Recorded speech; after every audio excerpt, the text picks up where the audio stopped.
E também foi em setembro que esta casa foi fundada, lá em 1947, e está, portanto, fazendo aniversário, 76 anos de fundação da comunidade espírita Caibaçu. É um mês festivo, anualmente essa data é lembrada carinhosamente, com gratidão, e promovendo as palestras com esse destaque de aniversário da instituição. Vale lembrar que também em setembro, a partir de 2011, foi realizado o encontro anual Caibaçu, o EAC, e tivemos 9 edições presenciais e 3 virtuais. E este ano, 2023, na sua 13ª edição, está acontecendo agora. Nós vinculamos essas palestras, inclusive a de domingo, com o Davi Zenberg lá no nosso lar.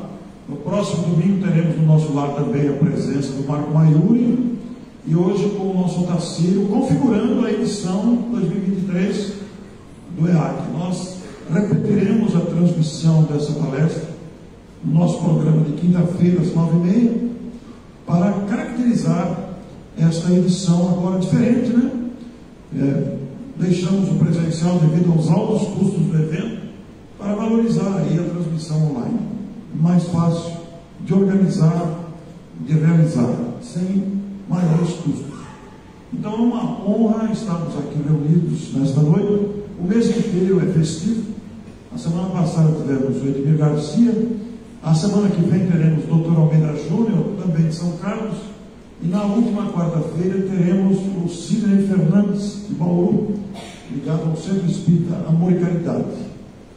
Então nós queremos saudar a vocês e sugerimos a todos que concentremos o nosso pensamento em Jesus para dizer da nossa alegria, da nossa gratidão por esse instante, da nossa felicidade realmente de poder desfrutar desses momentos que nos engrandecem, que nos auxiliam a elevar o tom vibratório, a melhorarmos a nós mesmos pelas vibrações melhores.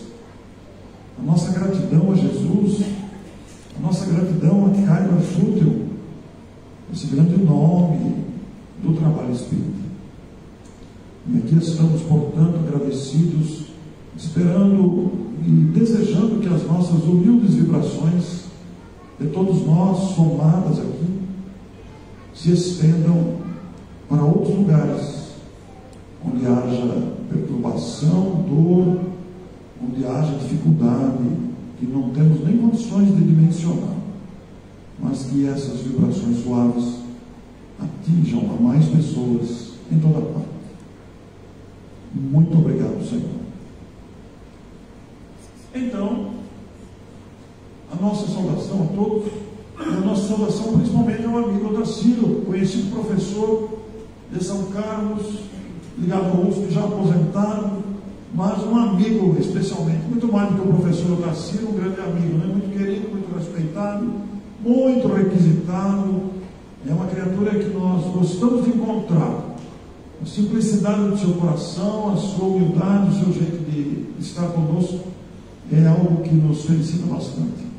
E quando foi elaborada a programação aqui do mês de setembro, foi um dos nomes lembrados com muito carinho. Então, Otacílio, muito bem-vindo, muito obrigado pela sua presença. A palavra é sua. Não deu certo aqui dele utilizar os PowerPoint que havia preparado com imagens, mas o palestrante é assim mesmo, tem que estar preparado para essas adversidades. Nós passamos por isso, né, Otacílio? Prefere o microfone na mão ou vai falar aqui mesmo?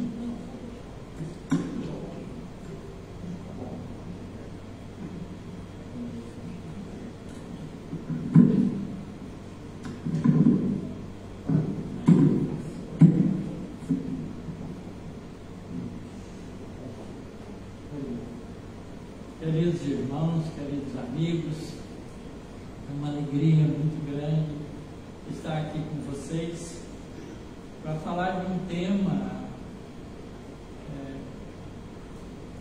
muito abstrato, né?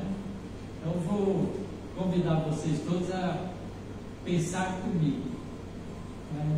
Eu sei que a gente tem um pouco de preguiça mental, mas vamos fazer um esforço, porque nós vamos abordar um tema da Gênesis, que está no capítulo 6, a primeira parte da Gênesis, que fala sobre a formação do universo, sobre alguns conceitos interessantes sobre espaço, tempo, forças, matéria, e em especial o nosso querido Orson sugeriu que eu falasse um pouco sobre tempo.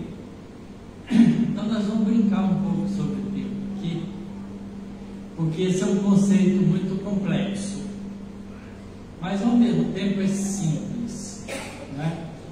Porque a gente aprendeu a olhar o tempo como uma sucessão de coisas que acontecem. Está dando um pouco de microfonia.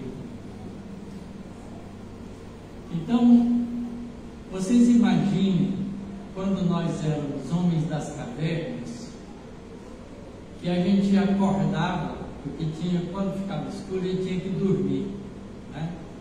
Então a gente morava nas cavernas, né? Não tinha roupa ainda, punha pele de animal, corpo. Nós éramos geralmente muito cabeludo, feio.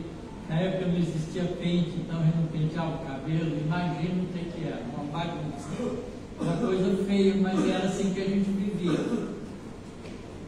E quando a gente acordava, porque o sol saía e clareava tudo, a gente saía também do buraco, da caverna que a gente usava, e era obrigado a sair em busca de comida, de alimento, né? Imagine, 10, 15 mil anos atrás. Quando eu falo 15 mil anos atrás, vocês estão pensando no tempo. O que significa 15 mil anos? Né? Quantas pessoas existem aqui que é do século passado? Levanta a mão. Tem pouca gente do século passado aqui. Vocês vejam que nós estamos no século 21, né? Nós estamos no ano de 2023. Eu nasci no meio do século 20, né? Nasci em 1944. Então, de lá para cá, passaram da ordem de 79 anos, que é a minha idade, quando eu nasci. Então, eu não estou falando desse tempo. Eu estou falando de 15 mil anos. 15 mil anos. Imagina, não existia cidade. A gente vivia em grupos pequenos, em cavernas. A gente não sabia construir casa. Por isso a gente usava caverna. Depois de muitos milênios, é que a gente aprendeu a empilhar pedra e fazer a própria caverna. Foram as primeiras casas que a gente fez de pedra. Não é? A gente tem restos de antiguidade de cidades de pedra. Curiosamente, a cidade mais antiga descoberta pelos estudiosos, arqueólogos, tem 8.600 anos. 8.600 anos, e era uma cidade que devia viver por ali umas 500 pessoas. Já era uma cidade grande, em grutas a gente não vivia muita gente, não cabia. Certo? E a gente saía lá para fora e via o sol, né, que estava no horizonte, ia subindo, movimentava, cruzava o céu inteiro e depois se punha do outro lado. Porque a gente sabia, minha caverna está aqui, o sol nasceu ali e esconde ali. Não é? Para nós, o sol era uma bola de fogo que circundava por cima, não é? Que a gente chamava de, não sei qual era o nome que a gente chamava, eu nem sei que língua a gente falava, não é? 15 mil anos atrás, é muito complicado, mas a gente tinha uma noção do período em que o sol nascia e se colocava. E a gente então começou a marcar intervalos desse período. Quer dizer, quando o sol estava saindo, era hora de acordar. Mas quando o sol estava bem em pé, né, que a nossa sombra quase que coincidia com o nosso pé, a gente sabia que era metade do dia, porque depois, mais um pouco daquele tempo, e o sol se punha do outro lado. Então ele começou a medir tempo pelo movimento do sol. Mas a gente media o tempo só durante o dia, porque à noite a gente não tinha como medir o tempo. Para nós o tempo, então, era o nosso relógio para medir tempo, era o movimento do sol. Tem muita gente que acha que ainda é o movimento do sol, né? Tem gente que está na Terra e, como ele está parado na Terra, acha que a Terra não está se movimentando. Muitos séculos, alguns milhões, milhares de anos depois, é que a gente descobriu que o Sol ficava quieto lá, é a Terra que rodava, né? Quando o Sol faz assim, a Terra roda no sentido contrário.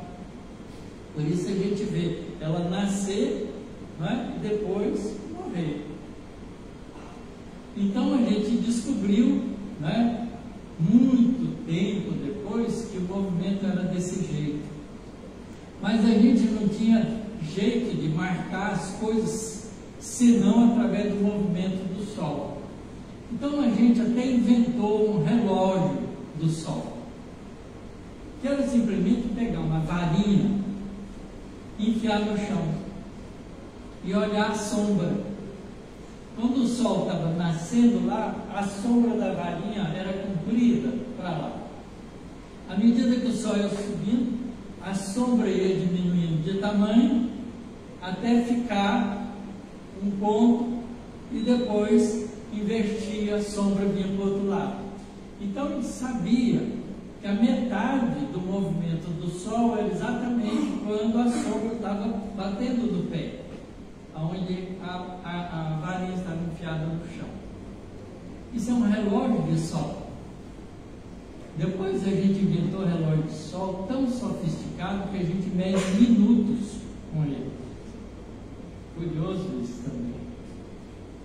Mas tempo para a gente então era o movimento do sol que a gente via. Mas isso durava enquanto estava claro. Quando estava de noite a gente não sabia medir tempo.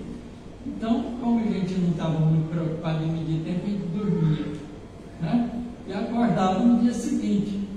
Mas depois a gente começou a ficar curioso, começamos a olhar o céu de noite, né? E descobri que tinha um monte de luzinha no céu.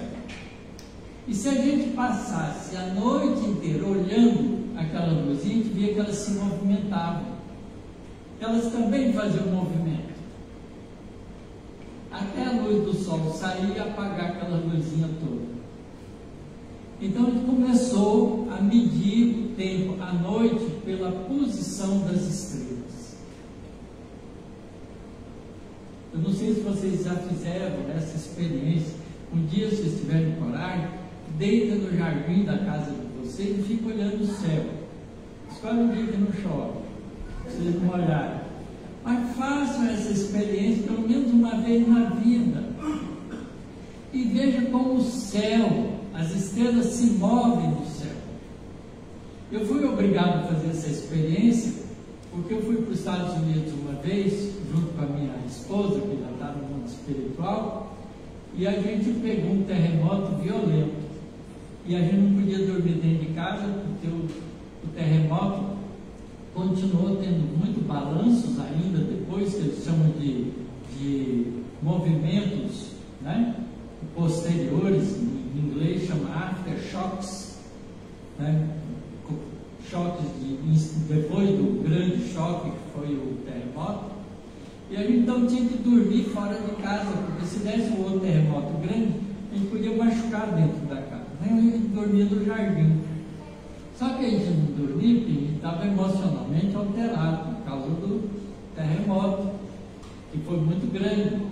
Morreram 60 pessoas naquele lugar onde a gente estava de pé. E nós então ficávamos olhando o céu e a gente via o movimento do céu, das estrelas inteirinho, desde o anoitecer até o amanhecer. Então é lindo.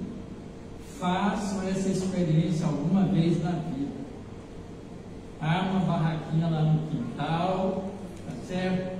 Pega, não é? Um sanduíche, bota lá e fica olhando o céu a noite inteira. Vocês vão ver que coisa maravilhosa que é. Então os antigos faziam isso e mediam o movimento das estrelas. E com isso eles também podiam medir que a noite estava começando e a noite estava acabando. E o meio da noite, né, eles mediam por essa posição das estrelas.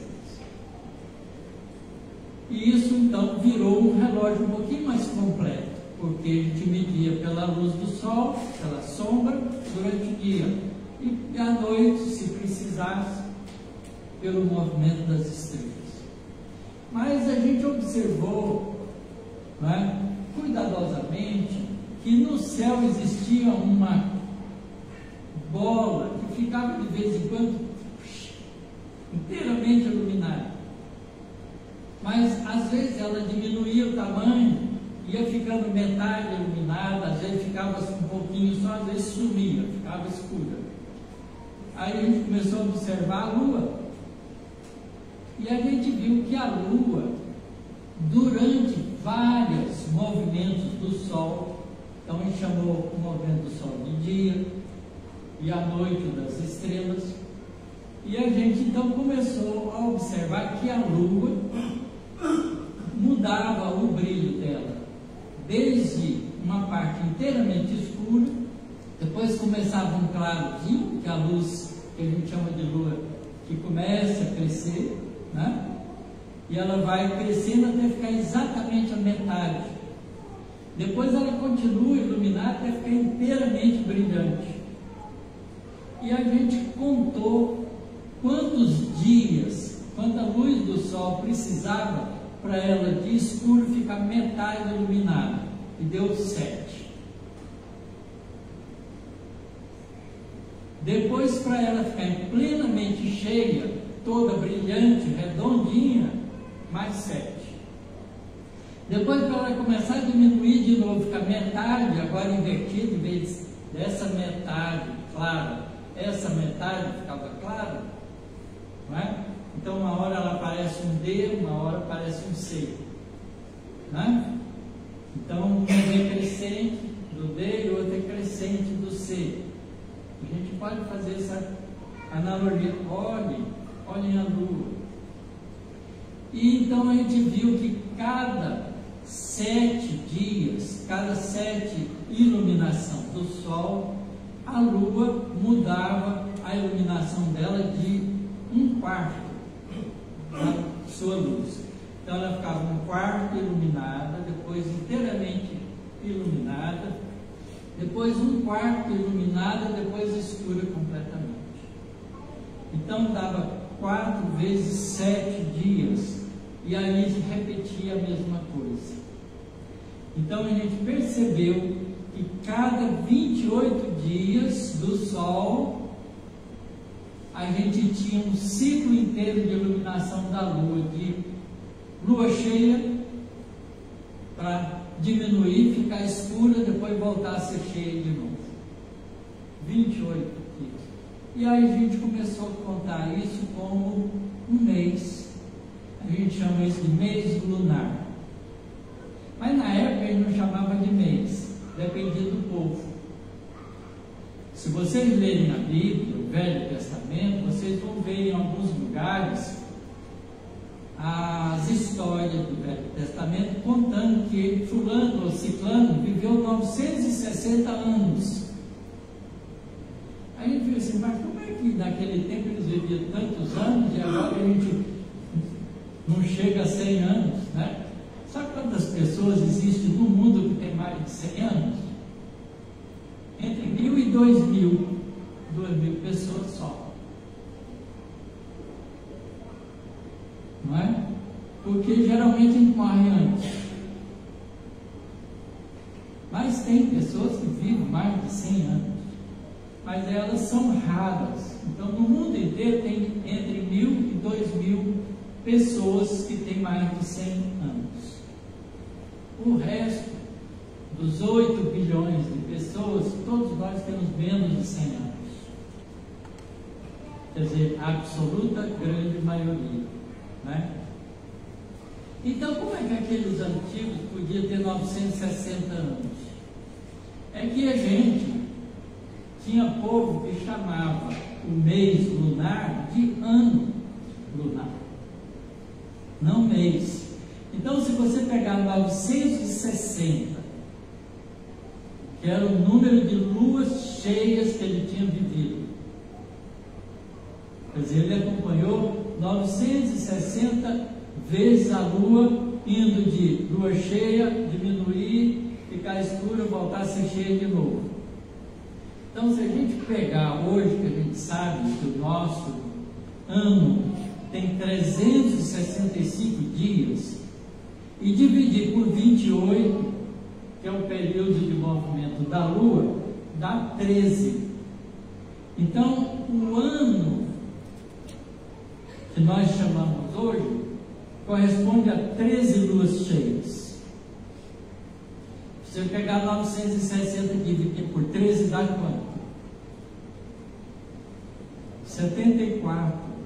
Então, na verdade, ele viveu 74 anos, não era 960 anos, porque os anos não eram meses lunares, eram anos lunares. Então, a gente, quando lê o Velho Testamento, tem que se educar para compreender como é que os antigos faziam medida do tempo. Então, para nós, o tempo ficou organizado, depois que a gente aprendeu todas essas coisas, que a gente entendeu que a Terra faz uns movimentos que são cíclicos, repetitivos, e que a gente então pode contar isso como uma medida de tempo que passa. Porque tempo é um conceito abstrato, não é? Então a gente percebeu que para a Lua, a Terra, dar uma volta completa em torno do Sol, ela roda ao mesmo tempo 365 vezes em torno dela mesma. Então ela gasta 365 dias para dar uma volta inteira em torno do Sol. Isso a gente chama de ano solar. Certo? E tem 13 luas cheias.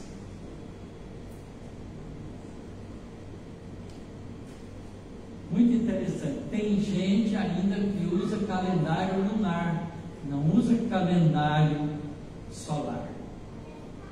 Se vocês pegarem 365 dias e dividir por 30, que é o número de dias de um mês, tá certo? Vai dar mais ou menos 12, qualquer coisa, dá um pouco maior que 12. Então isso significa que tem que ter algum mês que tem que ter 31 dias, outro tem que ter 30, outro 31. O único mês lunar é fevereiro. Fevereiro tem 28 dias. É o único mês lunar. Todos os outros meses foram criados em função do tempo que gira a Terra em torno do Sol, para completar 365 dias num ano. Mas a Terra não gasta 365 dias, ela gasta 365 dias e 6 horas. Então 4 vezes 6 dá 24. Então cada 4 anos aumenta um dia, porque a gente deixou de contar 6 horas e tem que acumular ela em 4 anos para juntar um dia. Aí a gente inventou o tal do ano bissexto e pôs esse dia extra no mês de fevereiro. Então, fevereiro, o mês de fevereiro, cada 4 anos é de 29 dias, a gente chama de ano bissexto. Quem nasce no dia 29 de fevereiro só faz aniversário a cada 4 anos. Mas veja que coisa curiosa. Apesar de ter um número menor de anos, né, ele não é mais novo. Porque fica velho do mesmo jeito, o cabelo fica branco, né, fica cheio de ruga. A biologia tem o seu tempo próprio, né, para seguir. Então veja que para nós esse conceito de tempo, ele é relativo, porque depende de como a gente mede. Imagina se a gente morasse em Júpiter. Né? O planeta Júpiter tem uma coisa curiosa, porque ele está mais distante do Sol, ele então dá uma volta em torno do Sol em quase 7 anos da Terra. Enquanto o Júpiter dá uma volta, a Terra dá 7 voltas em torno do Sol. Então, quem nascer em Júpiter vai fazer aniversário de ano solar a cada 7 anos. Tá certo? Em compensação, Júpiter dá uma volta em torno de si mesmo. A Terra gasta 24 horas, 10 horas. Ele roda muito mais rápido que a Terra.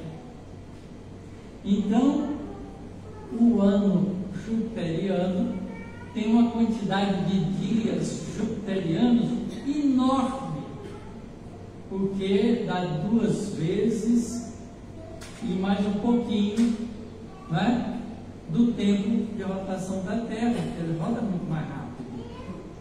Então tem muito mais dias e por outro lado o ano também é muito mais demorado.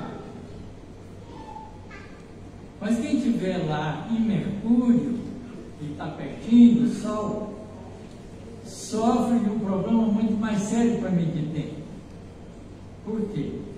Porque Mercúrio dá uma volta só em torno de si mesmo, enquanto gira em torno do Sol. É igual à Lua. Quer dizer, imagina que aqui é o Sol, e aqui à frente da minha mão é a cara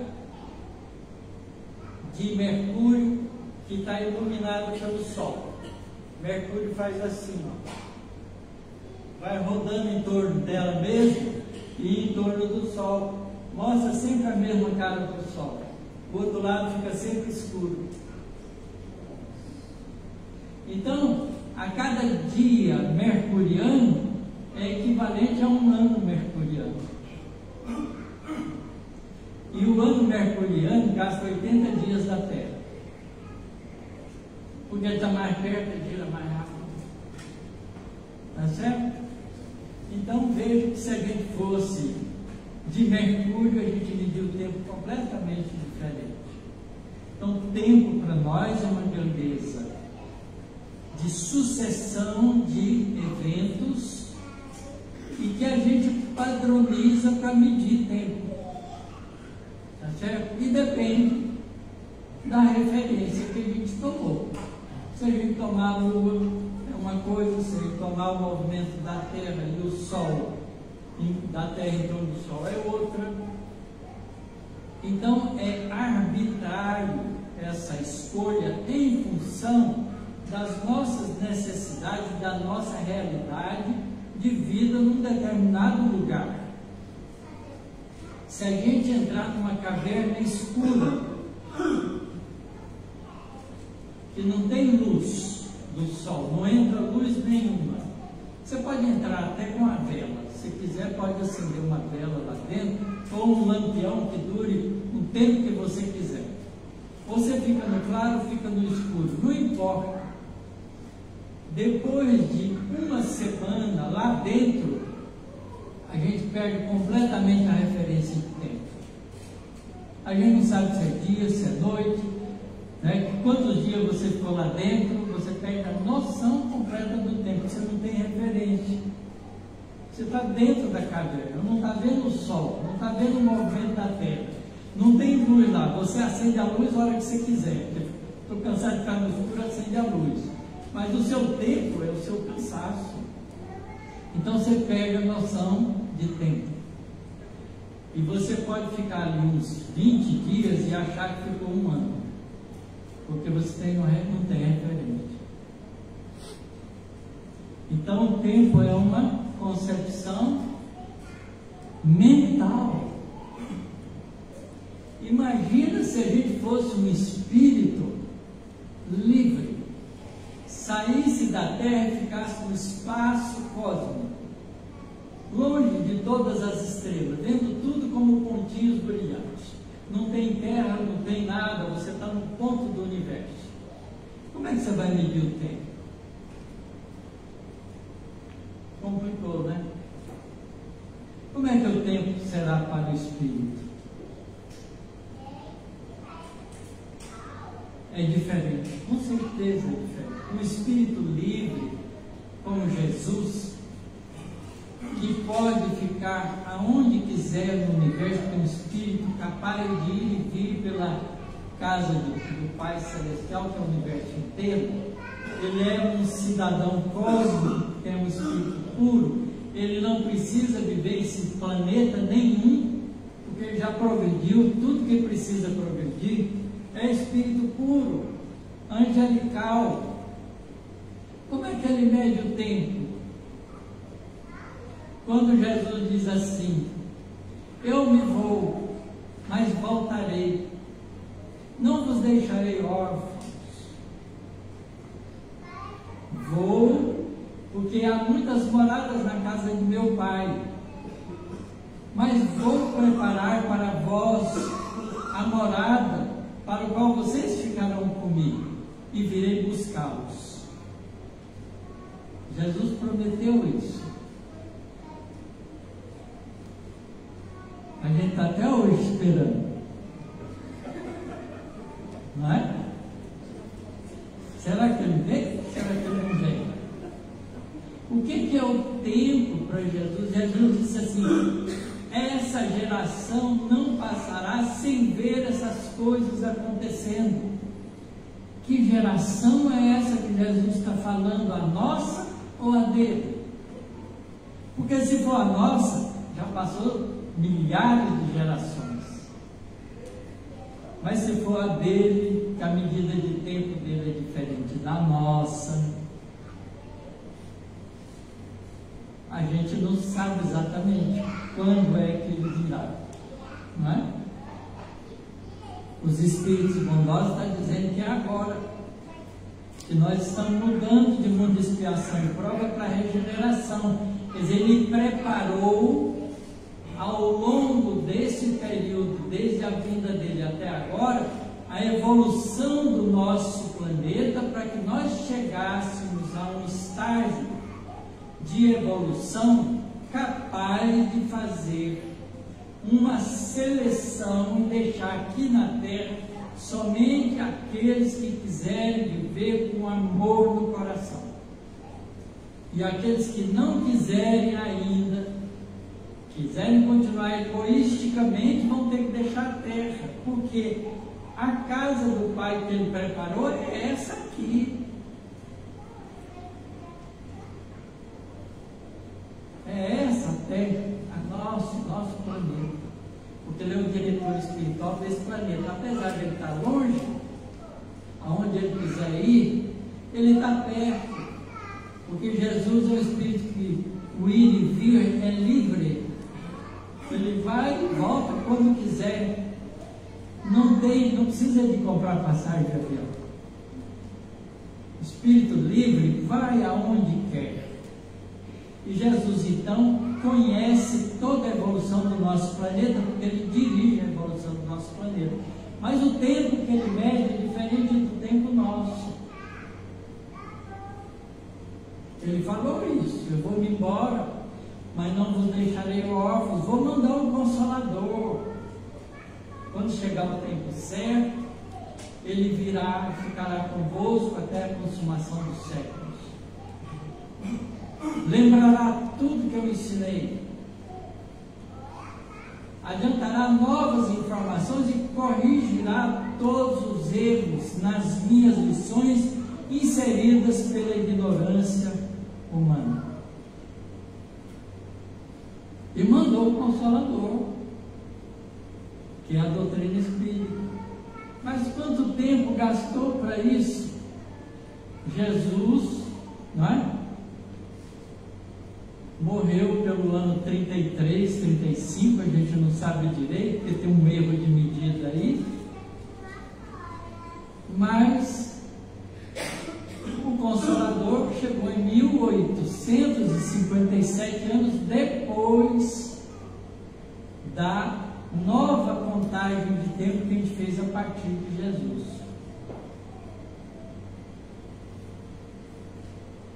Não é? Esse era o tempo dele, não era o tempo nosso.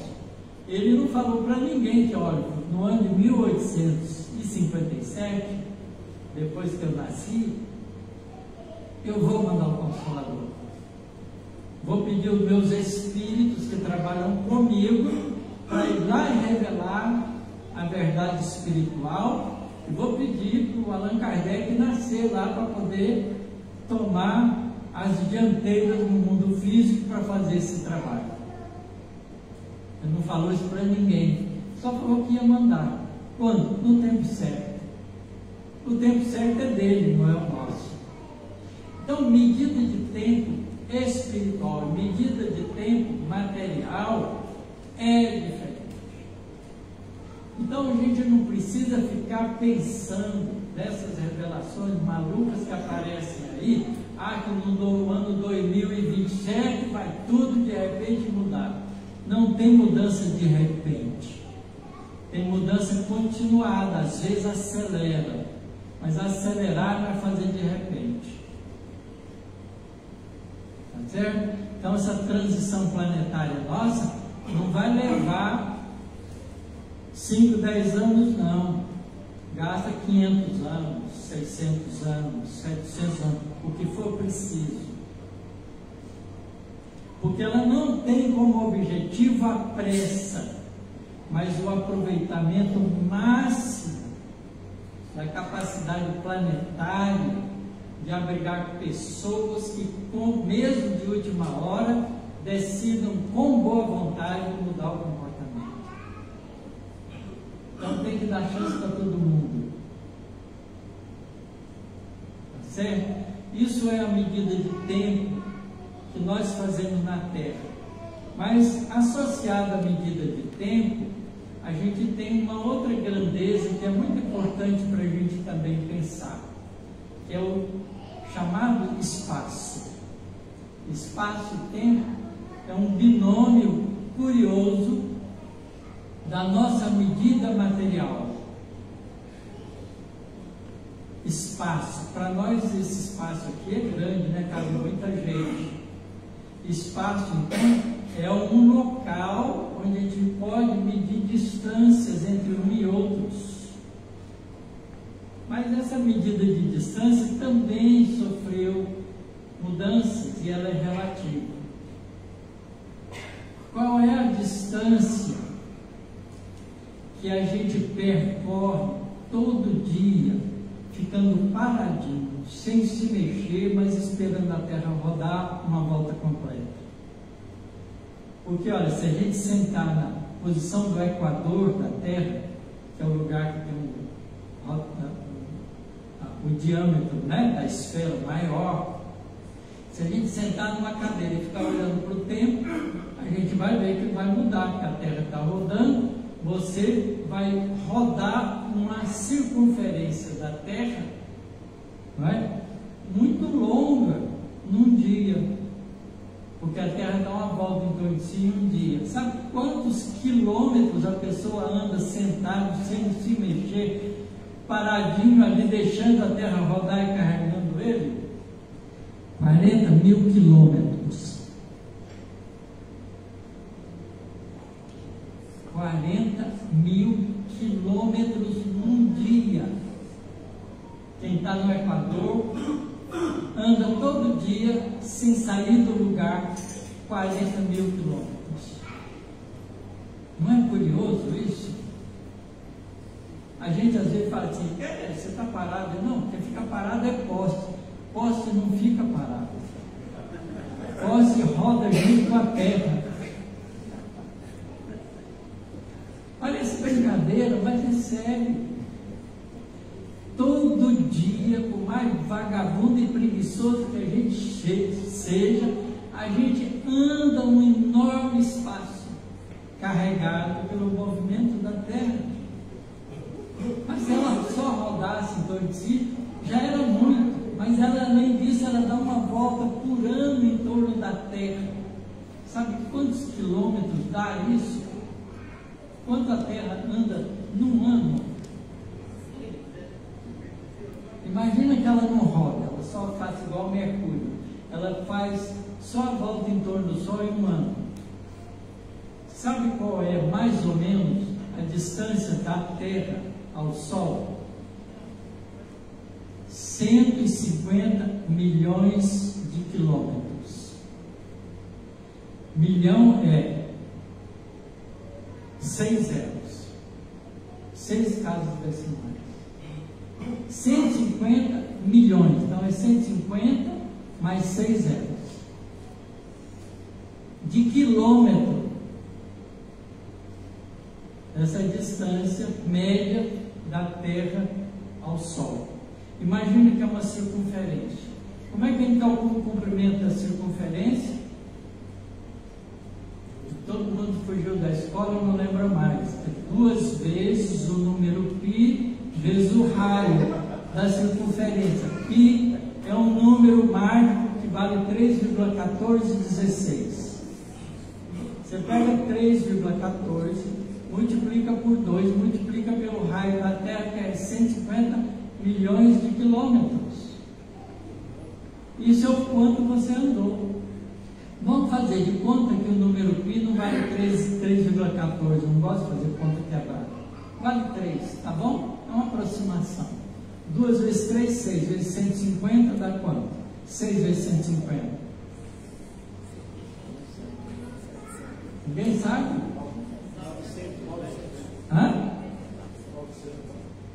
900? Isso? Vamos fazer de conta que esteja certo. 900 mil quilômetros a Terra anda num ano. 900 milhões de quilômetros, desculpe, carregando a gente. Então, você está parado? Não, você está circulando pelo espaço sem perceber. Nós somos astronautas. A Terra é a nossa nave. Mas essa distância é michuruca.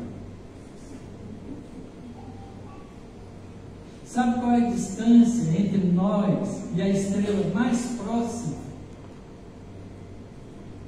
A estrela mais próxima da nós chama Alfa Centauro. São 3 estrelas, um sistema de estrela triplo. São 2 estrelas, uma girando em torno da outra e outra mais distante girando em torno dessas 2. Sistema triplo. 3 sóis. Essa que está girando mais distante está mais próximo de nós, chama estrela Alfa Centauro próxima. Se a gente sair da Terra hoje com a velocidade da luz, daqui 4,1 ano a gente chega lá. Qual é a velocidade da luz? 300 mil quilômetros em 1 segundo. Em 1 segundo a luz anda 300 mil quilômetros. Aí eu falei 4,1 ano. Quantos segundos tem um ano?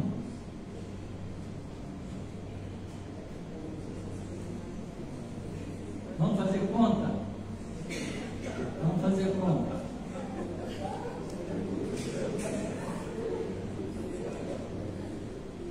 Vocês estão entendendo que isso é um exercício mental importantíssimo, porque quando a gente sabe pensar, a gente sabe compreender. E quando a gente sabe compreender, a gente muda de comportamento. Não adianta ficar frequentando casas espíritas sem compreender, porque isso não muda a gente. O que muda a gente é a compreensão que faz a gente mudar de comportamento. Tá certo? Porque veja bem, antes da gente ser espírita, a gente foi católico, a maioria de nós, há muito tempo. E a gente frequentou a igreja quantas encarnações nós? A igreja católica existe a partir do ano do século IV, né? Então nós passamos 16 séculos como católicos. 16 séculos são 1.600 anos frequentando a igreja católica. E a gente não mudou nada, continuou fazendo a mesma besteira na época de Jesus. Não é? Então frequentar a igreja não resolve nada. Resolve o comportamento. Aquilo que Jesus disse para o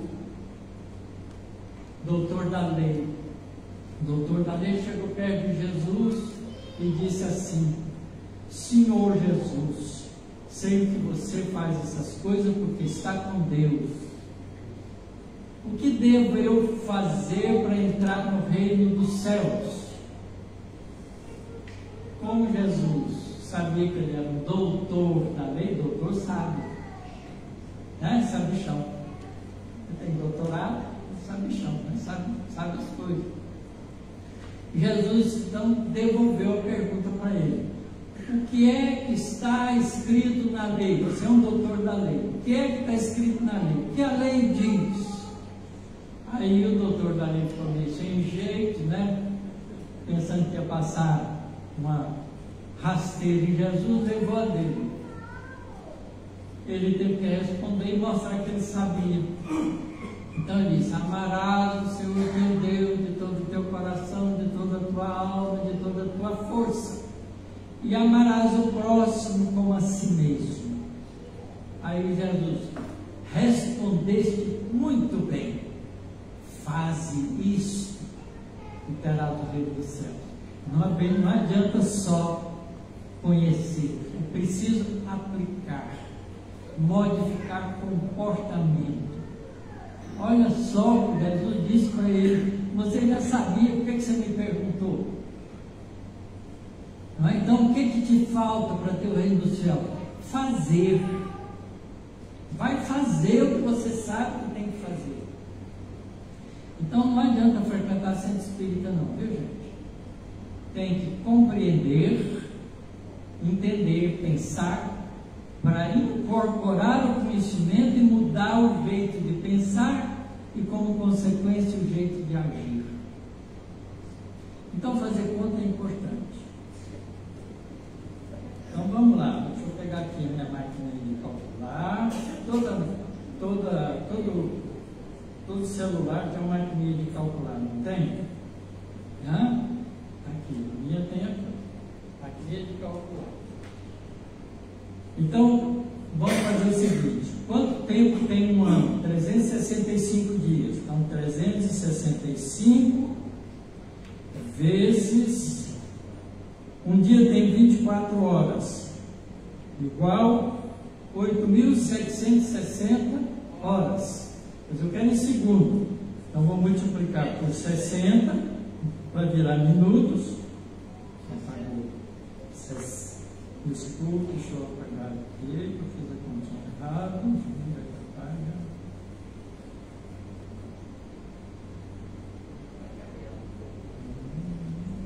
Você ainda apaga. Vou fazer de novo. 365, deixa eu limpar. Essas maquininhas são meio chatas. 365, 365 vezes 24 igual a 8.760 vezes 60 igual a 525.600 minutos para segundo vezes 60 de novo, igual 31.536.000 segundos. Agora multiplica por 300.000 quilômetros por segundo, para saber quanto tempo gasta um ano, né, velocidade da luz. Então, vezes 300,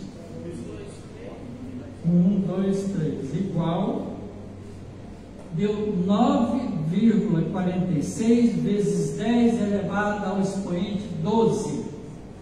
Então isso é 9,46 trilhões de quilômetros.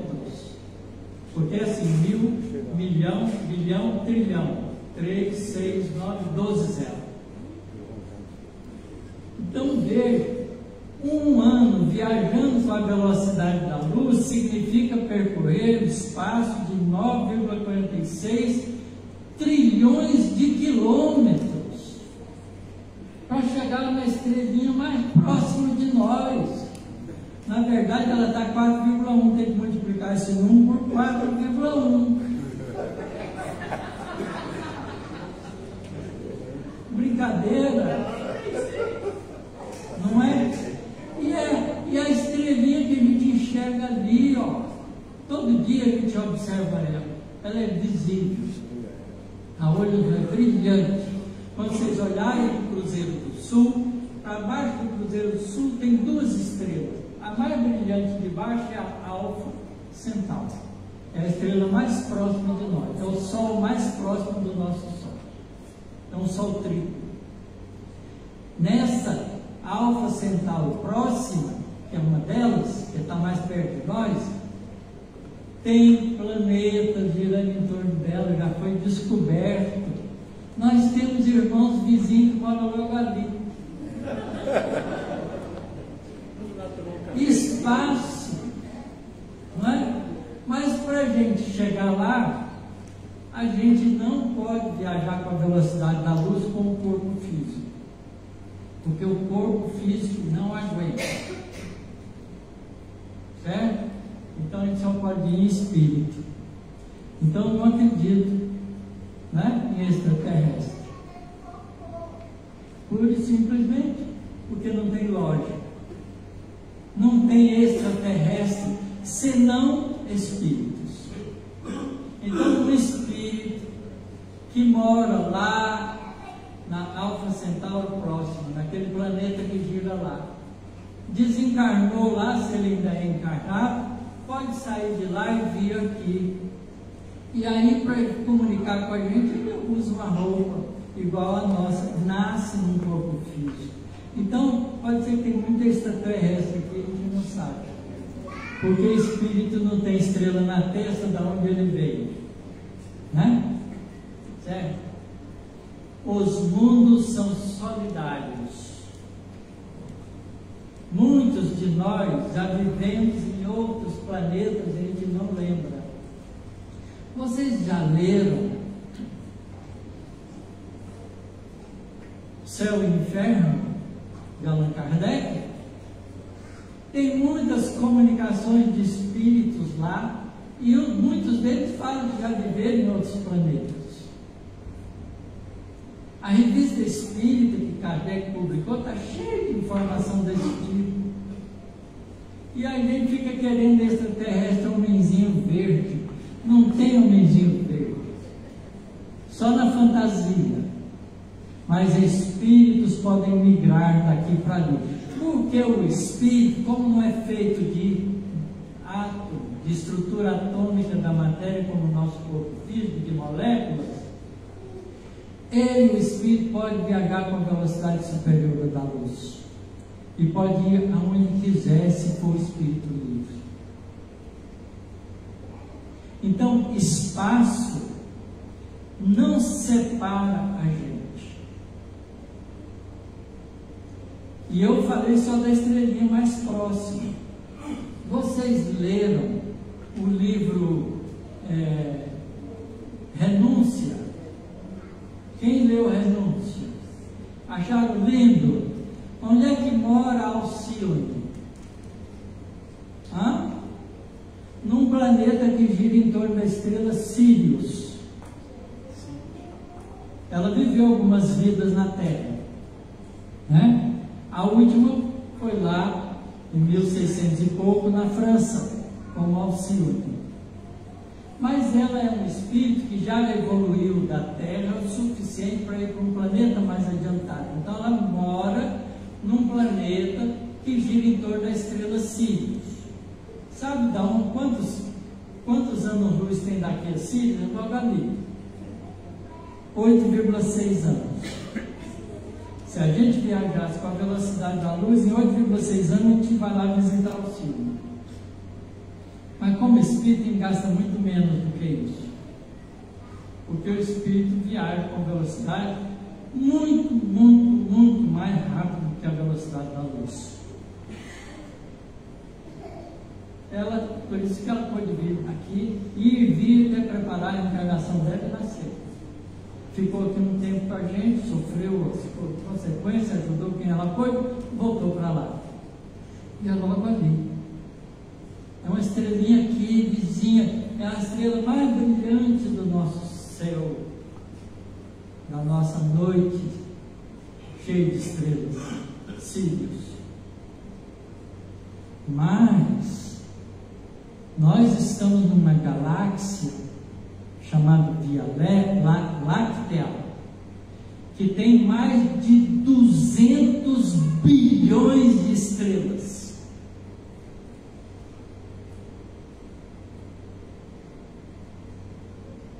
Bilhão é 3,690. 200 mais 90 bilhões de estrelas. 200 bilhões de estrelas. Tá certo? E ela tem um diâmetro que, se a gente viajasse com a velocidade da luz para cruzar de uma ponta a outra, como se fosse uma pizza redonda, de uma beirada até a outra, 100 mil anos.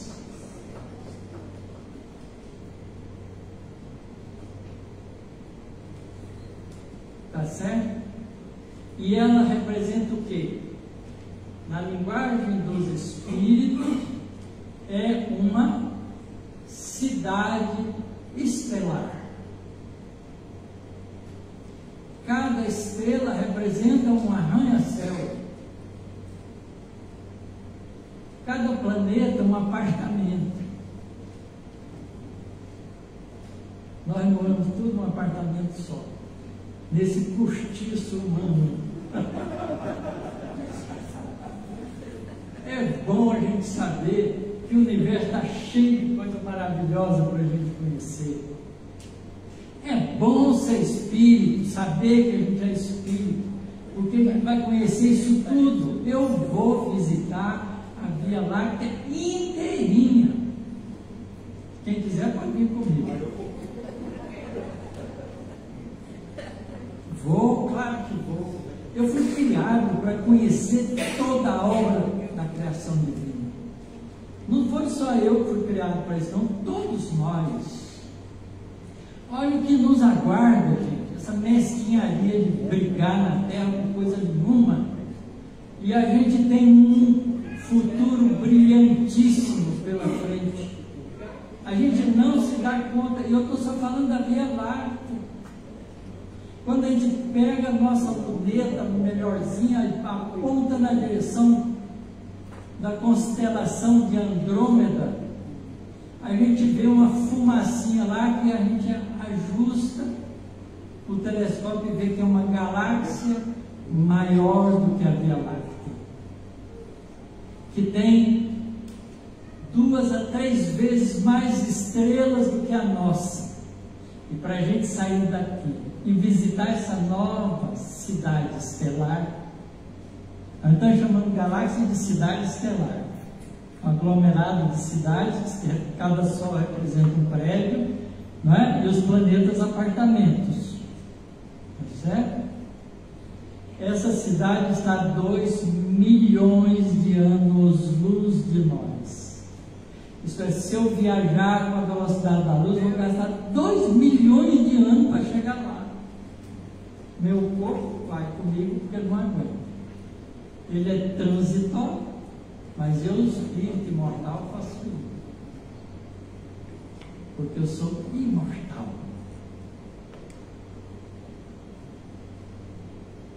E essa é a galáxia vizinha nossa. Tem galáxia que está a 13 bilhões de anos-luz de nós. Tem galáxia que tem mais de 1 trilhão de estrelas. Tem galáxia que não cabe na nossa cabeça. Os cientistas estimam que a gente tem pelo menos 2 trilhões de galáxias. Cada uma delas tem 100, 200 bilhões de estrelas. Quantas estrelas tem? Multiplica. Onde é que você vai arranjar lugar para escrever esse número? Não é? Tudo cabe na nossa cabecinha, porque nós somos espíritos, filhos de Deus, herdamos de Deus a coisa mais preciosa. Nós somos criados à imagem e semelhança de Deus. O que é Deus? Inteligência suprema do universo. O que nós somos? Inteligencinha pequena. Essa é a imagem. Nós somos espíritos, seres inteligentes do universo, criados por Deus, a sua imagem, porque a imagem de Deus é a inteligência, não é a forma. Deus não é um homem. Deus é um espírito, uma mente. É o pensamento máximo, a máxima sabedoria, a máxima bondade. Nós somos filhos dele. Eu gosto muito dessa frase que a gente vê às vezes em carroceria de caminhão, de carro. Eu não sou o dono do mundo, mas eu sou filho do dono. Genial. Nós somos filhos do dono, todos nós. Então o universo está povoado de espíritos, irmãos nossos. Espaço não cabe na nossa cabeça. Espaço, com a descoberta das ondas gravitacionais, espaço deixou de ser uma abstração para ser algo físico. Ele ondula. Você pode imaginar o espaço ondulando como se fosse um tecido. É impressionante, não é? Na época que Kardec escreveu a Gênesis, eles não sabiam disso. Nós sabemos hoje. O espaço é móvel. Que coisa impressionante. Espaço não é distância entre duas pessoas. Isso faz parte do espaço, mas é um pedacito. Esse espaço entre uma e outra pessoa pode mudar de distância e passar uma onda gravitacional aqui. É assim que a gente mede onda gravitacional, pela movimentação do espaço. Incrível. É descoberta recente da ciência, a onda gravitacional. Ela já estava teorizada pelos físicos teóricos, mas a medida foi recentemente feita. Poucos anos, 2 anos, 3 anos atrás. A gente é ignorantíssimo das coisas da natureza, mas a gente sobe numa caixinha de fósforo e acha que está no topo do Everest. Isso chama arrogância, orgulho. A gente é assim, né? Porque acha que sabe mais que o outro. A gente tem tudo para aprender. Nós somos espíritos imortais. Já fomos os homens das cavernas. Já usamos a vida em todos os processos da evolução. E estamos aqui nesse momento fantasticamente bonito e desafiante da transição do nosso mundo para o mundo de regeneração. Tem gente que acha que a Terra está num desastre. Nossa, o mundo está... Não sei o que, para onde vai isso. Eu acho que o mundo nunca teve tão bom quanto está agora. Porque antes era pior. A gente está evoluindo. Não é? Então ele está na melhor fase, porque ele vai mudar de nível de entendimento espiritual.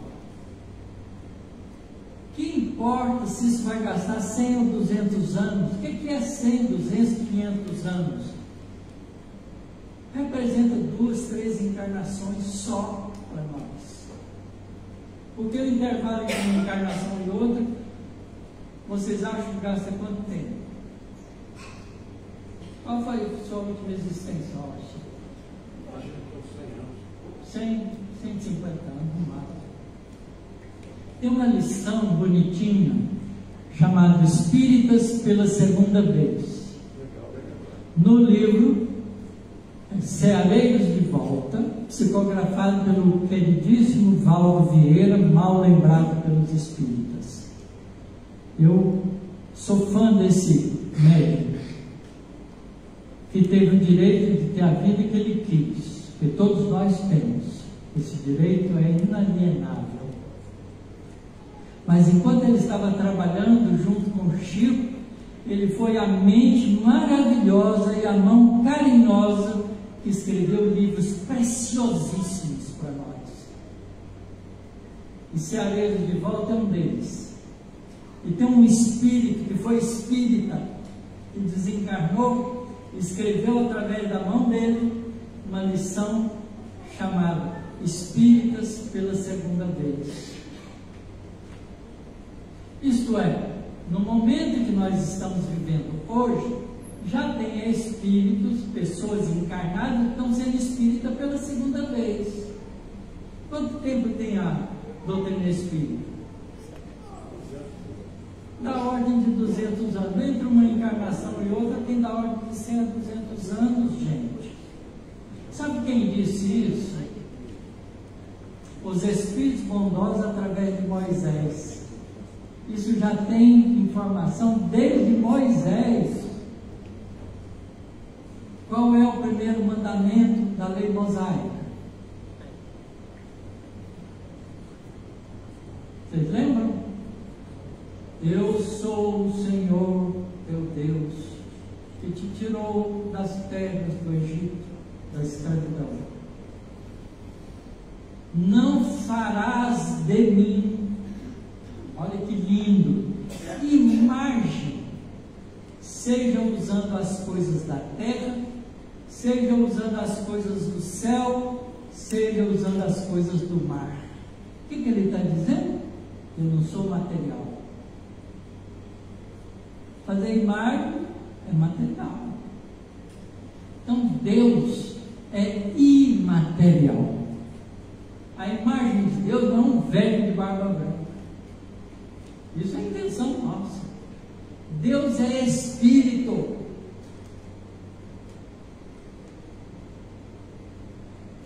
E sou um Deus zeloso, que puno a iniquidade do homem, né? A iniquidade do pai, nos filhos, na terceira e quarta geração. Fechou. Por que punir o pai no filho na terceira e quarta geração? Porque o pai, na terceira geração, ele já morreu, já nasceu, ele é neto ou bisneto dele mesmo. Certo? Então, 4 gerações significa 100 anos, porque uma geração, o que significa uma geração? O indivíduo nasceu, foi gerado, chegou à idade adulta e capaz de gerar de novo. Mas quando é que a gente pode fazer isso? Então, uma média de 25 anos, né? Ainda mais hoje, que ninguém casa antes dos 20, mais antes dos 25, só casa depois dos 30, né? Então, a geração de 25 anos está de bom tamanho, não está?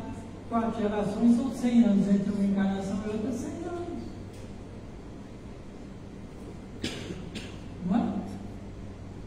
Então, nós já tivemos milhares de encarnações. Por que nós tivemos milhares de encarnações? Porque nós somos homem racional desde a época dos Neandertais, pelo menos, que tem 400 mil anos. 400 mil dividido por 100 dá 4 mil encarnações, né, Orson? No mínimo, a gente tem 4 mil encarnações já vividas. O que significa passar 3 ou 4 encarnações para o nosso planeta virar um mundo de regeneração? Quase nada. Não é? É rápido esse tempo. Veja como a medida do tempo maneira espiritual completamente diferente à medida do tempo, da maneira humana. Eu estou fazendo 70 anos, 80 anos, desculpe, em janeiro.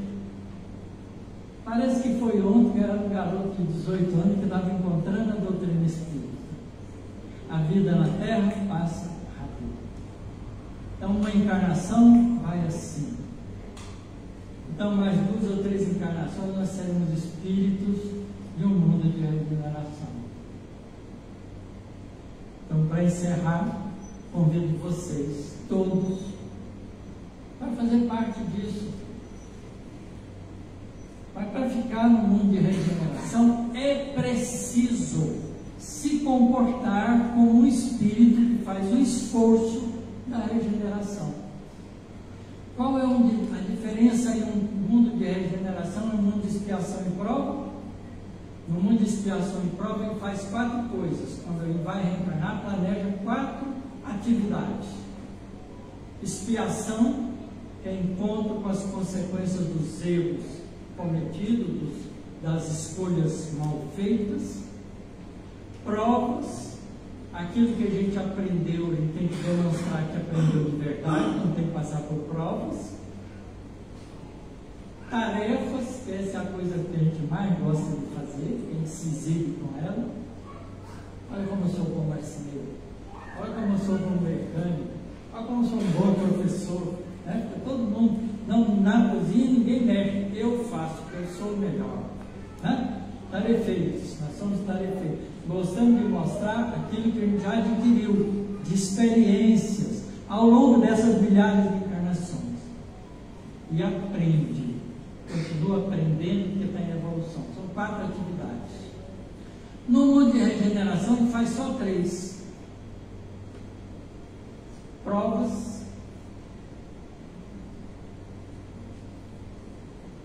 tarefas, e continua aprendendo. Não tem expiação. Sabe por quê que não tem expiação? Porque o indivíduo que faz uma escolha equivocada reconhece logo e corrige em tempo. Então não precisa de expiar. Então ele é um indivíduo preocupado em acertar sempre.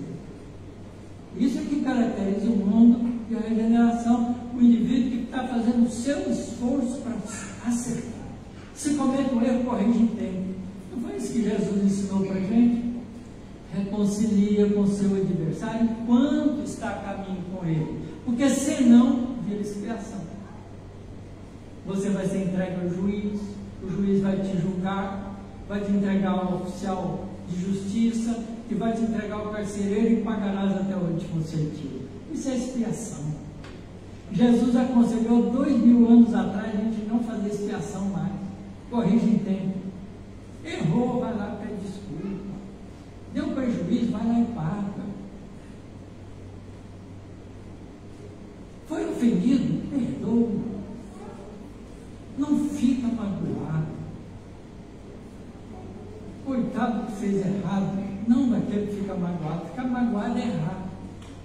É cometer erro, cometer tontice espiritual. Então, no mundo de regeneração, a gente precisa aprender a não precisar de expiação. Porque senão, se a gente precisar, a gente vai para o mundo de expiação e prova. Simples assim, gente. É isso que a doutrina espírita nos ensina. A gente não aprende porque não quer, porque a gente gosta só de tomar paz.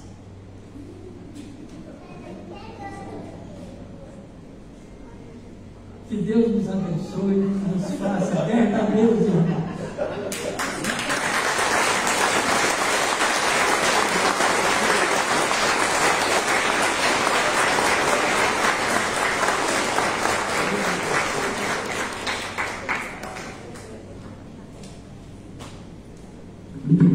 Esse é o Tarcísio, né?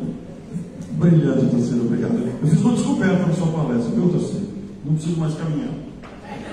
Oh, que delícia, 40.000 quilômetros parados. Pronto, descobri. Que maravilha. Olha, não posso caminhar, mas mais precisa, né? Deus não precisa. Esse é o pensamento do malandro. Esse é o pensamento de quem precisa ficar no mundo de provas e ações. Muito bom, né? É gostoso ouvir o Otacílio, porque faz a gente pensar e lança a gente nesse universo de pensamentos mesmo, de reflexões profundas. A doutrina espírita é tudo isso realmente. É uma doutrina racional, lógica, né? Que nos convida à melhora moral. E o Otacílio foi brilhante aí, encerrando a sua abordagem, dizendo que a gente só quer tomar passe, né? Então hoje nós pensaremos um passe, faremos um passe coletivo hoje.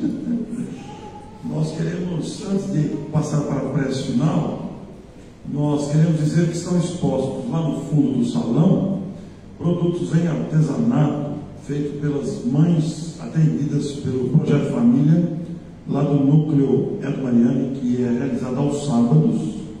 Elas que produzem esse material.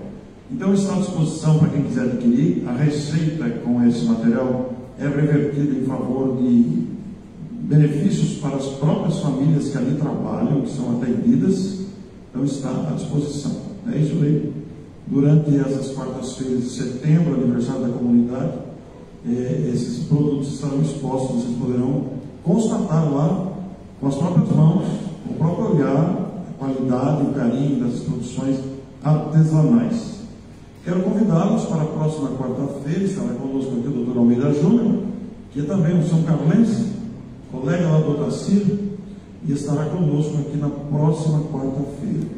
Então é um mês selecionado, né? Nós ficamos muito felizes com isso. Nós vamos fazer então a nossa prece final. Antes da prece ainda, Otacílio, por favor, de 1 a 91, o número 33. 33, quem tem o número 33? Número 33, pastor. De novo? Não. Pode vir.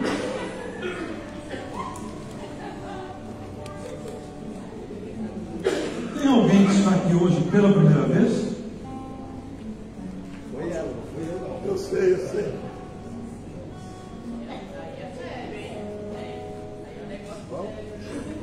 Tem alguém que está aqui pela primeira vez? Então, por favor, venha buscar o seu livro. Você ganhou o livro também. Do jornalista André Trigueiro, A Força do Uma ideia, um sentimento, uma ação. Seja bem-vinda. Obrigado.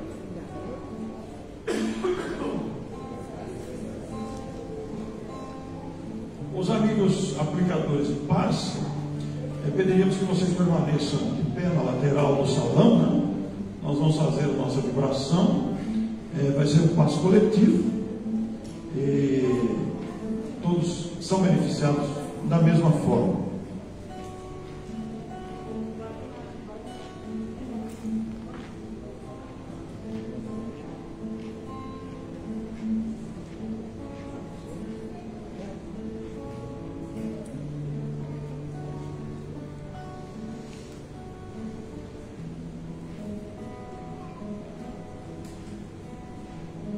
A abordagem espírita, quando a gente presta bastante atenção e se permite revigorar-se com as energias, as vibrações próprias da abordagem, ela se constitui em verdadeiro passe. É por isso que a gente não deve vir ao centro apenas para o passe. A gente deve estar aqui antes do início da abordagem, porque nos beneficiamos diretamente com a palestra. Todo momento da palestra é preparado, ele é um momento especial, repleto das vibrações da própria casa, dos espíritos que aqui estão, que desde antes nos ajudam. Então, venhamos sempre para ouvir a palestra também, porque a audição de uma abordagem espírita nos remete a reflexões que nos ajudam a compreender essas questões todas. E nós elevamos o pensamento a Deus, com a gratidão desse momento, gratidão por esta casa, pelos tarefeiros que aqui estão, por aqueles todos que se dedicam com amor, com desprendimento, para que a tarefa se realize. aqueles que buscam a casa também para serem beneficiados com o conhecimento, com as vibrações do passe, do atendimento fraterno, da convivência que tanto bem nos faz. Nós nos lembramos carinhosamente do Cristo, o Cristo de Deus, esse Espírito, como disse o nosso Tacílio, esse Espírito puro, que já venceu as etapas das reencarnações e hoje pode percorrer o universo à vontade.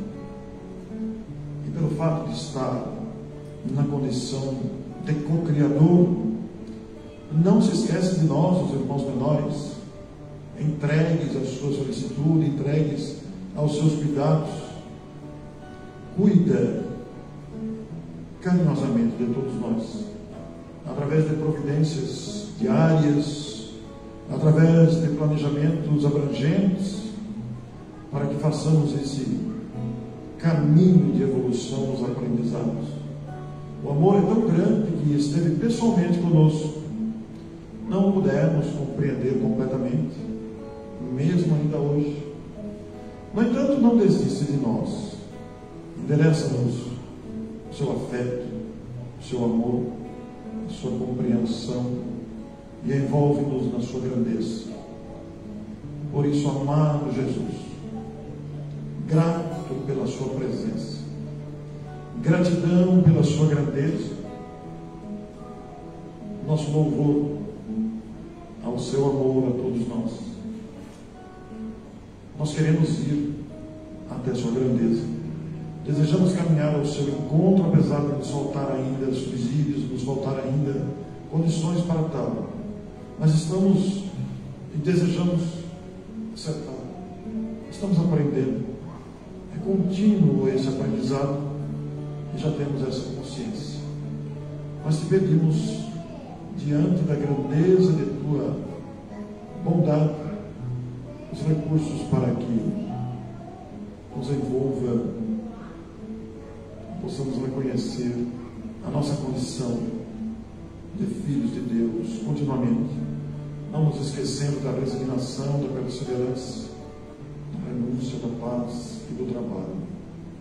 Amado Jesus, pelas mãos dos nossos abnegados companheiros que aqui estão, no passe coletivo, soma-lhes às vibrações pessoais, ao desejo de serem úteis, soma-lhes a eles o seu imenso amor, através de seus mensageiros que trabalham continuamente. E tudo fazem para que progridamos, que essas mãos abençoadas recaiam sobre nós na forma suave do bem-estar, alimentando as próximas horas, os próximos dias, com esperança no coração, com disposição para o trabalho, e envolvendo a nossa pátria nesse mesmo sentido, o nosso planeta nesse mesmo sentido, porque quando cada um de nós irradia amor, somos capazes de neutralizar ações nefastas que porventura estejam próximas ou mesmo distantes. Somos capazes, sim, aderindo a esse imenso amor. Muito obrigado, Senhor. Muito obrigado. Assim seja.